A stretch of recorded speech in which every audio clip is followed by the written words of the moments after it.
বন্ধুরা, আজকে চিকেন বানাবো। তো এখানে আলু কেটে রেখেছি আর এখানে আছে রসুন কেটে রেখে দিয়েছি।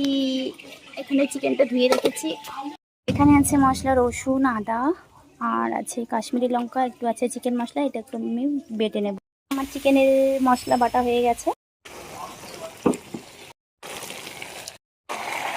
চিকেনটা পুরো হয়ে এসছে। একটু করে বন্ধুরা, ঝোলের জন্য একটু জল দিয়ে দিলাম। চিকেন হয়ে গেছে। লাল শাক নিয়ে এসেছে। লাল শাক আজকে বলেছে একটু আলাদা করে খাবে, তো বেগুনটা কেটে রেখেছি। এটা লাল শাকে দিব। আলু, এই আলু বেগুন দিয়ে লাল শাক বানাতে বলেছে।